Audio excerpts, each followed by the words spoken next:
everyone, it's Anya here and I'm back with another video for Ophelia Talks. Well, actually I am back with a whole series of technique videos.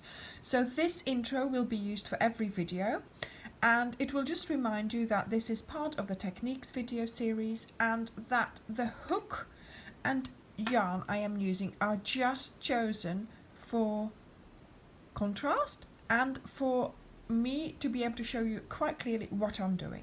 So I am using this hook and this yarn or these colors or whatever I've got here, but it is mainly about the technique. So I'm hoping that from seeing how I'm doing the technique, you can then take that to your own project. So I hope you have fun in this series and that you will learn a lot and that some of the things that I always used are explained in these videos. So let's get started. So in today's video we are going to make a border around a granny square blanket. Now you're just going to have to pretend that this is a really big granny square blanket that you've just kept going on and on and on and on, and now you end up with 4 sides that look like this. Obviously I'm doing it in small. Tomorrow's video will be about how to put a border on a blanket that you've done in rows, so where you have different sides to contend with. Okay, so that's for tomorrow. This is today. So we've learned the standing stitch and I have to say I use it all the time. So I do my slip knot, I put it around my hook and I am going to find my corner. I always start in a corner because I just think it makes sense, it's logical. Okay, so I'm going to do a border of double crochets around my square here, or my square blanket. And as you can see, I'm just starting with a standing double crochet. So you yarn over, you insert, and you just pretend that you're crocheting already and you're doing your stitches. So like I said, we started a corner, so that means we have to make a corner. And making a corner is going to consist of doing various stitches in the corner. As we are doing a granny blanket here, it will be about the same corner as we were doing for the granny square. Okay, so you do 3 double crochets, 2 chains and 3 double crochets in that corner space. Okay, and nowhere else. And then that way your corner is made, basically. That's your first corner made. Now you are not going to continue with doing your clusters, but you're going to do a border. So you want to be doing stitches on top of the stitches.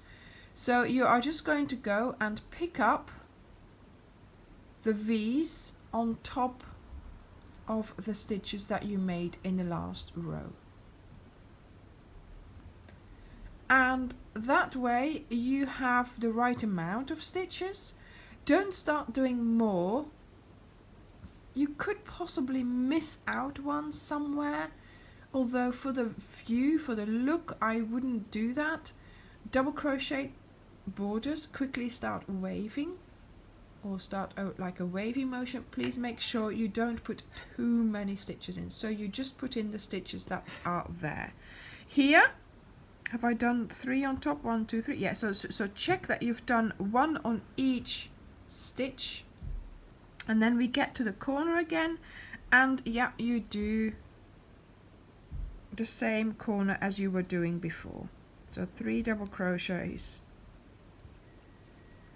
I need a bit more yarn. 2 chains. And 3 double crochets.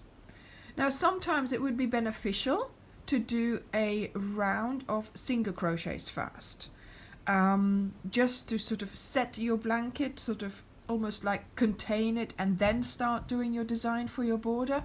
But I thought I would keep it simple and just do what we have been doing here, you know, double crochets, and do a nice border around the blanket. So a double crochet border will give you straight away quite a wide border. Well, if you do a single crochet, that will be very thin. You would have to then do another couple of rounds of something. So a double crochet border could stand as a border on its own. you could do various rounds of it, and then you have, you know, that's what I'm planning with my Ola Keely blanket. I just want to do a couple of rounds of double crochets. If you're doing, oh, there we go, that comes out, never mind. If you do a single crochet border first, that could be the base of your designed border if you were doing like a shell border or whatever you were doing. So that gives you a good base to work from. But generally, if you're doing a single crochet border, you will have to do just single crochets, I mean. Then you will have to do quite a few rounds to sort of make an impact almost. So yeah, I'm quite liking. Do you like the color combination? Purely chosen for contrast, of course. There we go, see? And the importance when you are doing a blanket or when you're doing your border on your blanket is making sure that it's still lying flat, okay? So here, as you can see, I've sort of pulled that chain a bit and I can make a really nice square. That's important. If your corner is like this and you can't get it down, that means you haven't done enough stitches. So it is possible that you could do 2 double crochets, 1 chain and 2 double crochets, but if that doesn't give you the enough, you know, enough fabric to lay down flat, then you have to put more stitches in your border. Let me just show you that. More stitches in your corner, I mean. Okay, let's just do one with a few less. It might work, but it might not. Okay, so let's do 2 double crochets. I mean, it's just a matter of trying it. 1 chain and 2 double crochets. It depends also on your tension, on your hook, on the thickness of the wool. It might just work for me here. And then you just continue as you were. But I can already see, look, there's like a, see, look. It could possibly work, but I can tell there's not enough there to lay nicely in. See, there is a difference. Look, it goes like this, and here it goes nice, and you know, it's an actual straight corner here. This isn't so. So that's the difference between, you know, making sure you have enough stitches for your corner and then not doing enough. So make sure you okay, that's woken the cat up now. Make sure you do enough stitches so you have a nice flat laying corner, and that always is good. And then in the next round you just keep repeating those corners, right?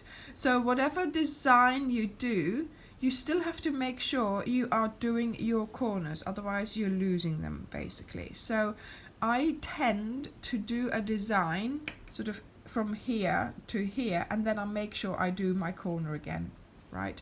Because otherwise you're going to have the problem that I've shown you just now.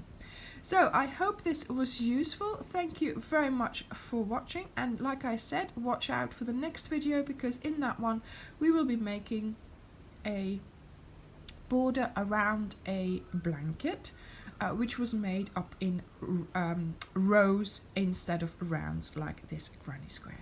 Thank you very much for watching, and I will see you in the next video.